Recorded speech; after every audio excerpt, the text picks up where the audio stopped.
Tick, tick, tick.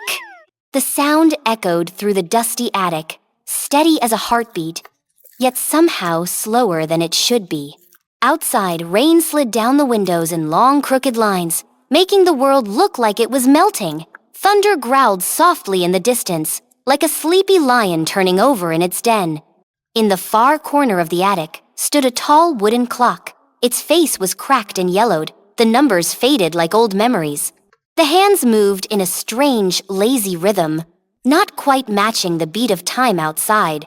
Cobwebs clung to its carved frame like whispers frozen in the air. Its pendulum swung with a heavy sway, not smooth and graceful, but sluggish, as if it dragged the weight of 100 yesterdays behind it. Beneath the clock's base, the floor creaked quietly, just once like a sigh. A small puff of dust lifted into the air and danced in the slanting light. Across the room, a cardboard box of forgotten toys tipped on its side. A spinning top began to twirl without being touched.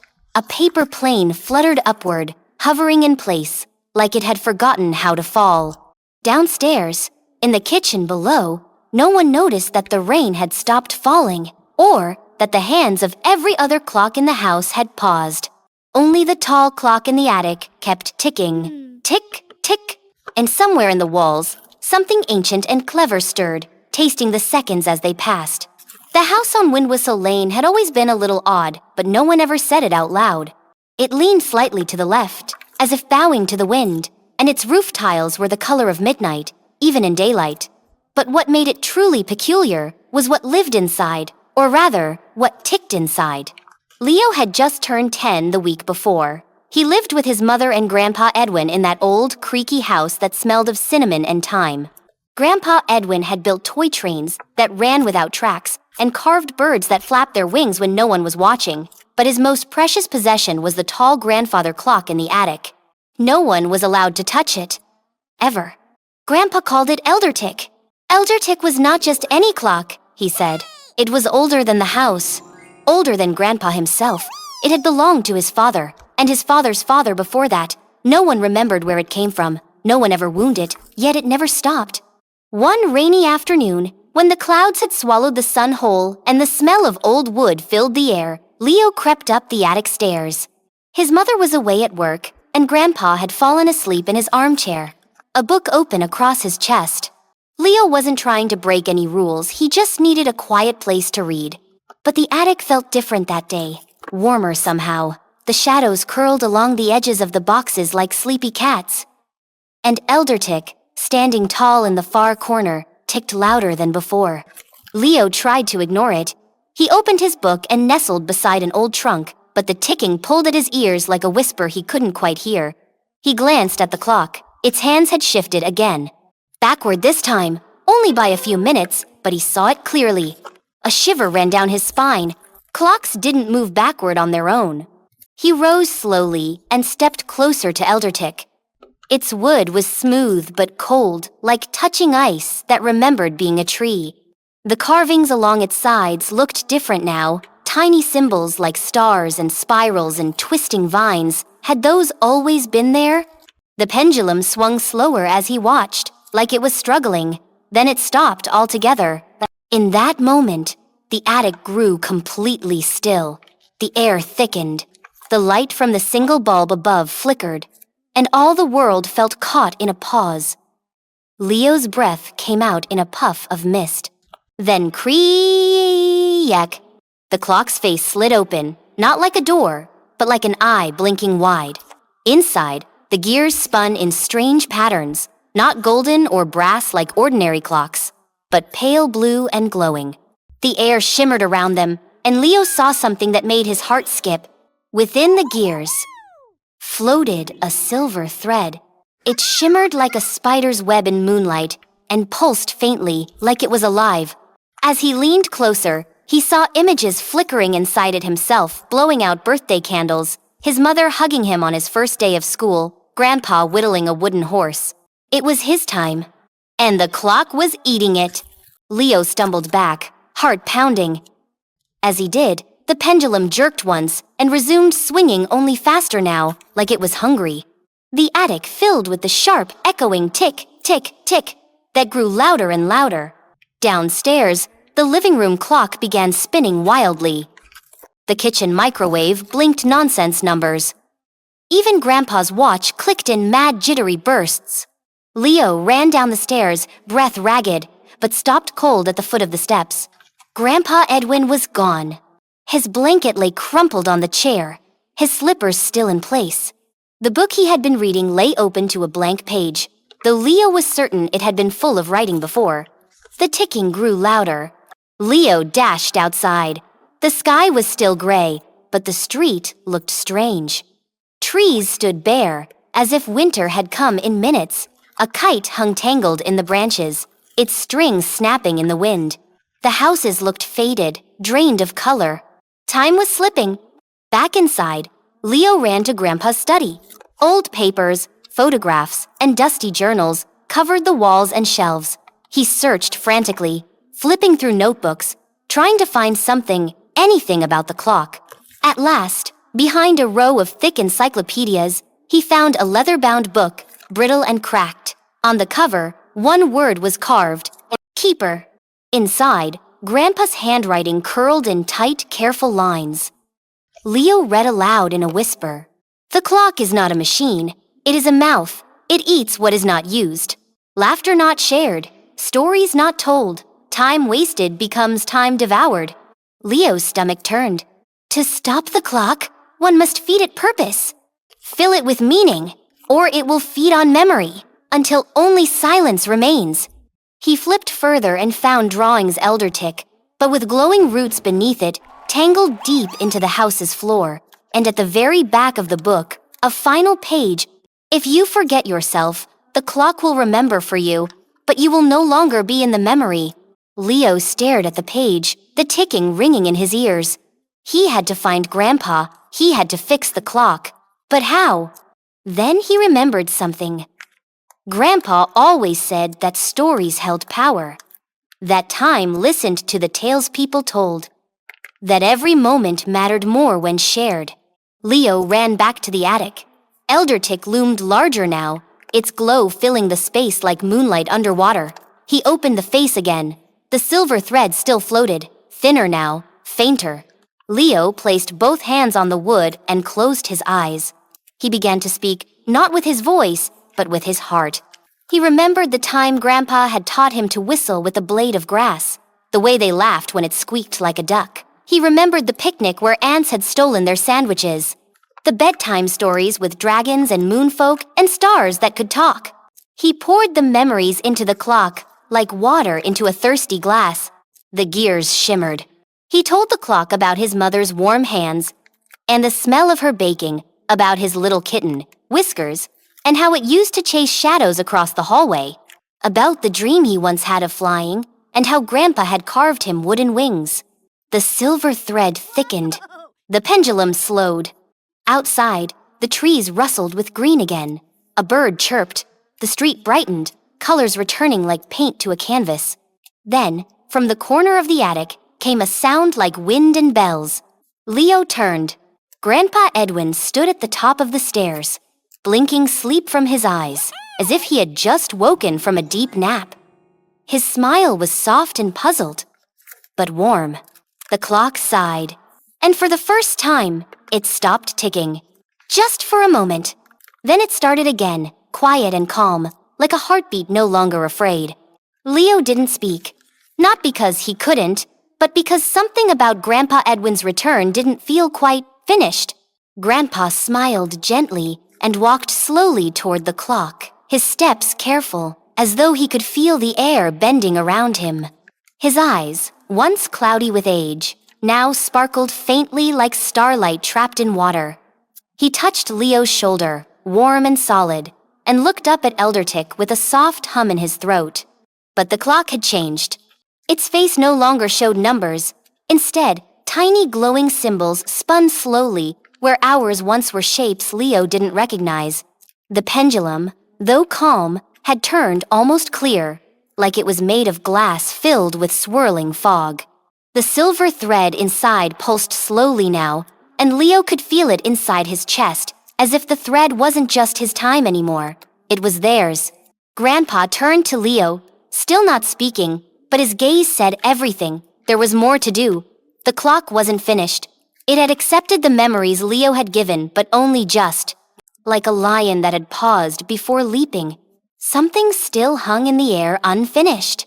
Leo felt it too. A tug deep in his belly. A warning. He turned to Grandpa's book again, flipping back to the page with the glowing roots.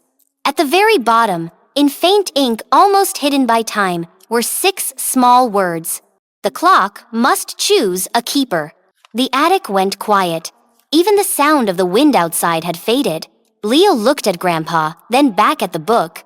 Something inside him whispered that this wasn't a question, it was a test, a choice. One keeper must always remain. And the clock was waiting. Suddenly, the gears inside Eldertick began to turn again, fast, sharp, grinding. The silver thread inside twisted and split, and images flared in the attic air like floating memories. Leo saw himself running through the woods, climbing trees, laughing with his mother. He saw Grandpa as a young man, sailing a paper boat down a stream. But then, darker images came, moments of fear, of loss, of things slipping away. The clock groaned. A second silver thread began to glow inside. It was thinner, fainter, and it drifted toward Grandpa. Leo understood. The clock was offering a trade. One thread could stay, the other would be taken. And suddenly, Leo knew what was happening. Eldertick had been fed. It had quieted, but not healed, not yet. It needed a keeper, not just memories. Someone to stay close, to hold time gently, to make sure it never grew hungry again. Someone who remembered. Leo took a step forward. His chest ached. He felt every second stretch and slow, as though the room had been pulled through honey.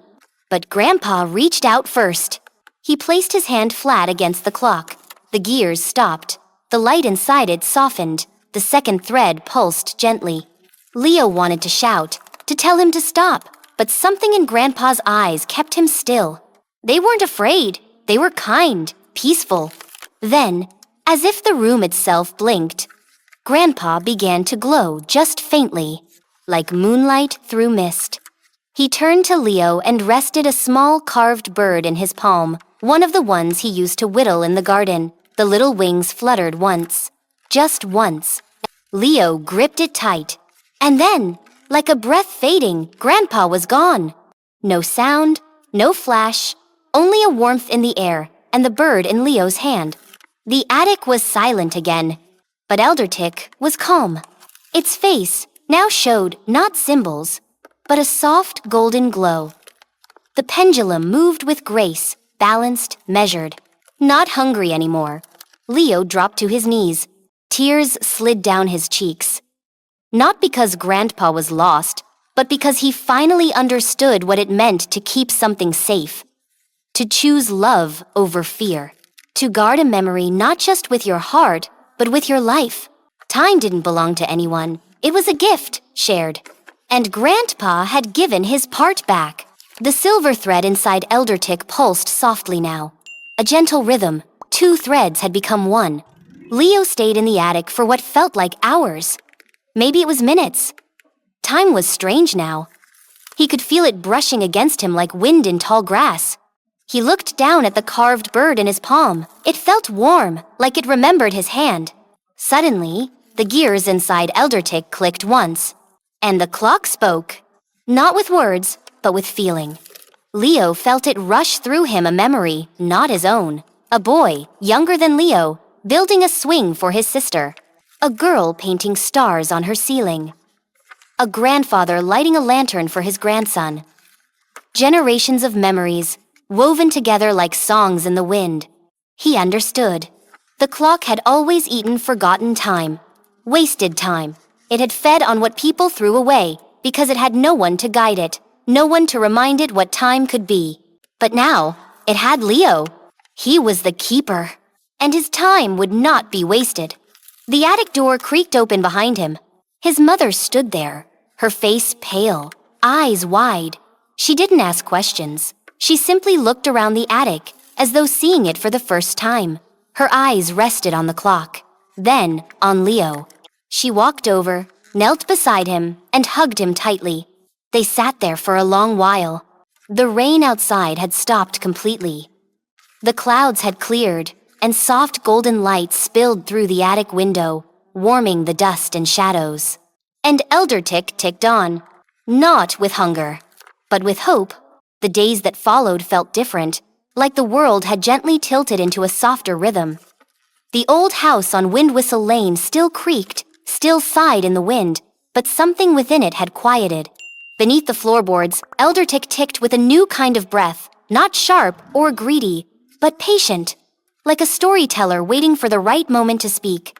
Leo returned to the attic each day after school, his feet finding the steps by heart. He no longer feared the clock, though its power still hummed faintly in the air. Now, he came with stories. He told the clock about the gingerbread cookies he and his mother had baked that weekend, how they accidentally used salt instead of sugar, and laughed until their sides hurt. He told it about his class trip to the lake, where he saw turtles sunbathing like a king on a rock. He told it about the dream he'd had the night before, where he rode a comet across the sky and waved at planets like old friends. And the clock listened. Each time he spoke, the silver thread inside Elder Tick glowed brighter. It pulsed with warmth, and the air around it shimmered faintly, as if the attic itself breathed easier with each shared memory. The carved bird Grandpa had left him sat perched beside the clock now. Every so often, its wings fluttered. No one else saw it move, but Leo did. It felt like a wink from somewhere beyond time. His mother never asked too many questions. She noticed the change in Leo, the quiet strength in his voice, the way he moved with more purpose. She didn't press about Grandpa. She only once stood at the attic door and whispered, without stepping inside, that she missed her father. Leo nodded. Then, without a word, he placed a photo of Grandpa on the clock's base. The frame was old and a little cracked, but the smile in the picture was bright and full of mischief. The next morning, the entire house smelled faintly of pine wood and cinnamon. Time passed, but not in the way it once had. The clocks in the house worked again, steady, proper, ordinary. But Leo knew better now. Time wasn't about numbers or hands spinning on a face. It was about how you spent it, what you remembered, what you gave. And Elder Tick, now calm and full, no longer hunted for lost minutes. It had found its keeper, and Leo had found his purpose. But the magic wasn't gone. Not fully. One afternoon, as golden light spilled across the attic floor, Leo noticed a drawer at the base of the clock, one he'd never seen before. It was carved with delicate ivy and held shut with no lock, just a tiny wooden latch. Inside, he found a notebook. Its cover was soft leather, and inside were blank pages, creamy and thick. But when Leo flipped to the middle, he found the first line, written in Grandpa's careful script. Keep what matters. Let the rest go. Each day, Leo wrote something small in the notebook, a drawing, a story, a memory. He wrote about the time he and Grandpa had gone fishing and caught nothing but seaweed and laughed anyway. He wrote about how it felt to watch his mother dance to music in the kitchen when she thought no one was looking. He even wrote about the sad days, the quiet ones, the ones that felt gray. And Elder Tick ticked gently behind him, as if reading along. One evening, a strange thing happened. Leo was reading in the attic when the clock chimed, not loudly, but soft, like a breath or a bell heard through a dream. The silver thread pulsed once, and then, on the attic floor, a patch of light shimmered. He looked closer. It was a memory, but not his. In the light, he saw a girl, no older than he was, brushing her grandmother's hair. They laughed together, their voices full of love. Then the image faded, and another appeared, a boy drawing stars on the inside of a barn roof. Then another, an old man tying a ribbon around a gift for a child who hadn't arrived yet. Leo sat back, heart wide. The clock had opened. It was sharing what it had kept. Memories forgotten by others. Moments that had slipped between cracks, all offered now, like seeds in the wind. He began recording them in the notebook.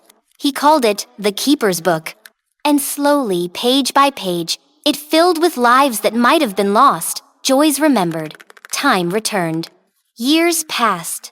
Leo grew taller, his voice deepened. He learned to fix watches and build wooden toys just like Grandpa had. He made up stories for his younger cousins, spinning tales about moonfish and sky foxes, all the while listening for the quiet tick of elder tick behind the attic wall. Sometimes he caught his mother sitting at the base of the attic stairs, eyes closed, as if remembering something sweet. One winter evening, during a soft snowfall, Leo climbed the stairs with a heavy heart. School had ended. He was nearly grown. The world outside had begun calling college, cities, dreams that stretched past the horizon. He stood before the clock, his hand resting gently on its frame. The silver thread glowed quietly, not demanding, just present. He whispered a promise into the wood, that no matter where he went, he would keep time with care, that he would never forget the stories that made him, that he would always come back. And the clock answered not with sound, but with warmth, pulsing through the room like a hug from long ago. Years later, after Leo had become a storyteller, known for tales that made both children and grown-ups cry and smile, a young girl came to visit the house on Windwhistle Lane. Her name was Mira. She was 8, with bright eyes and a wild imagination, and she had questions, lots of them. Leo, now older, smiled and welcomed her in. He showed her the attic. He showed her elder tick. She asked if the clock really ate time. He said, only the parts people forget. She asked if it was magic. He said, only if you believe memories are. Then she asked, very softly, if clocks could love people. Leo thought for a long moment. Then he nodded. Yes, he said, but only if someone loves them back. Mira began visiting every week. She brought drawings, jokes, and dreams. She spoke to the clock as if it were a friend. And one day, Elder Tick chimed again, and the floor shimmered. A new keeper had been chosen, not to replace Leo, but to continue the remembering, because time, once loved, is never really lost. And as long as stories are told, clocks like Elder Tick will keep ticking not to count what's gone, but to hold what still matters. Forever.